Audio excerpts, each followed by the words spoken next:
Hello बच्चों, let's read the question. Question says two blocks of masses 2 kg and 5 kg are connected by a light string passing over a frictionless pulley. The tension in the cord connecting the masses will be, four options given. Option A says 20 Newton, option B says 30 Newton, option C says 28 Newton and option D says 50 Newton. बच्चों यहाँ पे बात करते हैं हम इसके solution की. Solution में हम देखेंगे की कॉन्सेप्ट को. तो अगर हम फोर्स की बात करें तो न्यूटन के लॉ के अकॉर्डिंग क्या होता है, F इज इक्वल टू होता है बच्चों m इंटू ए के बराबर. और ध्यान रहे कि F जो होता है वो mg के बराबर भी होता है. अगर इन दोनों इक्वेशंस को हम ध्यान में रखते हुए इस क्वेश्चन को हम देखते हैं तो क्या है, दो ब्लॉक्स हैं, एक का मास है 2 kg और एक का मास है 5 kg, एक लाइट स्ट्रिंग से कनेक्टेड है. तो मैं इसकी अगर डायग्राम बनाऊं तो कुछ इस तरीके से ये बनेगा. ये एक पुली है और पुली के इधर साइड में मतलब पुली में यहाँ पे दो मासेस को कनेक्ट किया गया है कुछ इस तरीके से. अब ध्यान रहे मैं कुछ दो मासेस को बना रहा हूँ. एक मास जो है वो दूसरे मास से बड़ा है, यानी कि एक ये 5 kg का है, जो 5 kg का है उधर स्ट्रिंग जो है वो बड़ी रहेगी और जो 2 kg का है उधर जो स्ट्रिंग है वो थोड़ी सी कम रहेगी, क्योंकि यहाँ पे इधर वेट जो है वो ज़्यादा है तो एक्सेलरेशन जो है वो डाउनवर्ड लग रहा होगा और यहाँ पे एक्सेलरेशन जो है वो अपवर्ड लग रहा होगा.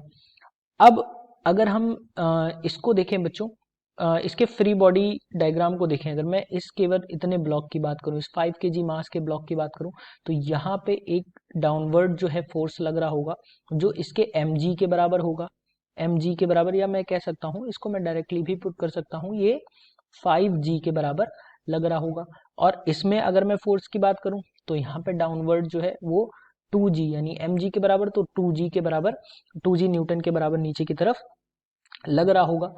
अब हमें निकालनी है यहाँ पे टेंशन, क्योंकि ये फ्रिक्शनलेस पुली है. तो टेंशन जो है वो कुछ इस तरीके से यहाँ पे लग रही है इस पूरी स्ट्रिंग में, और यहाँ पे अगर मैं देखूँ तो इधर की तरफ ये टेंशन लग रही है. अब अगर हम 5 kg ब्लॉक को देखें, इस 5 kg ब्लॉक को देखें तो यहाँ पे जो इनिशियल वैल्यू होगी, यानी कि जो नेट फोर्स लग रहा है वो क्या लग रहा है, एक तो 5 जी के बराबर यहाँ पे फोर्स लग रहा है और इसमें जो टेंशन लग रही है उसको मैं यहाँ पे घटा के लिख देता हूँ और ये एम ए के बराबर यानी फोर्स के बराबर होगा. और एम ए कितना है, एम जो मास है 5 और ए मान लिया जो इसमें लगने वाला एक्सीलरेशन है वो उसके बराबर. इस इक्वेशन को हम फर्स्ट मान लेते हैं और ये है, मान लेते हैं बच्चों ये ए ब्लॉक है और ये बी ब्लॉक है.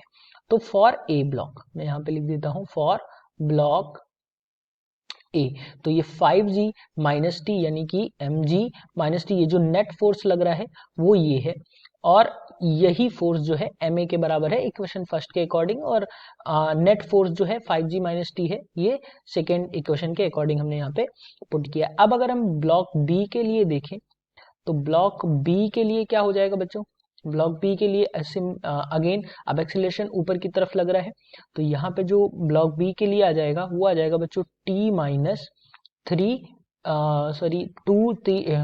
माइनस 2g के बराबर, क्योंकि यहाँ पे जो ब्लॉक है वो 2g के बराबर है तो मैं यहाँ पे 2 इंटू जी कर देता हूँ और ये बराबर रहेगी आपके एक्सीलरेशन के बराबर, और एक्सीलरेशन यानी ma के बराबर, तो ma जो लगेगा वो आपका 2a के बराबर लगेगा. ये इक्वेशन हम यहाँ से दो मान लेते हैं. अब इन दोनों इक्वेशंस को अगर हम इनिशियली सॉल्व करेंगे, डायरेक्टली हम ऐड करके भी कर सकते हैं, तो अगर हम इसको ऐड करके करें, या मैं यहाँ पे लिख देता हूँ बाई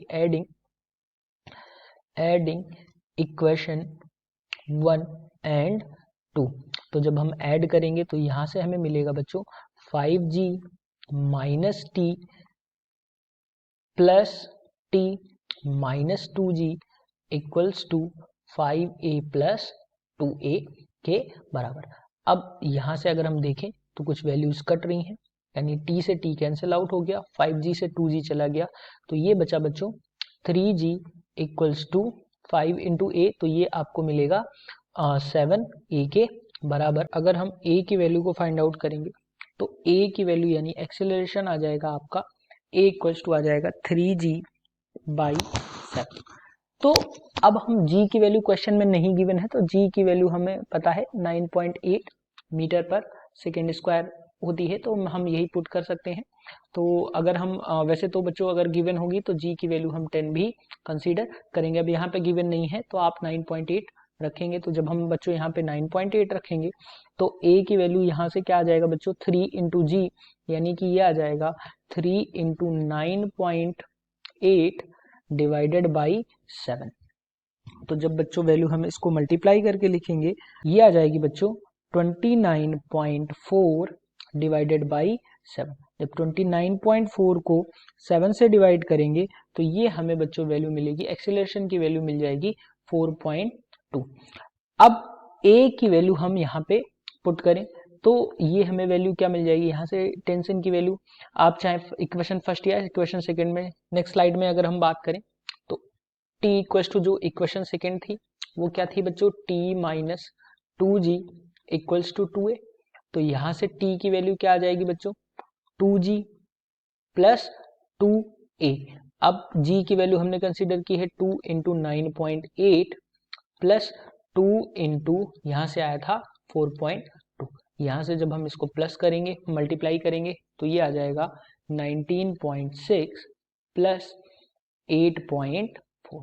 जब हम इसको ऐड करेंगे तो t की वैल्यू जो आएगी वो आ जाएगी आपकी यहाँ से 28 न्यूटन्स के बराबर, यानी कि जो फोर्स लग रहा होगा, जो टेंशन लग रही होगी वो कितनी लगेगी 28 न्यूटन के बराबर।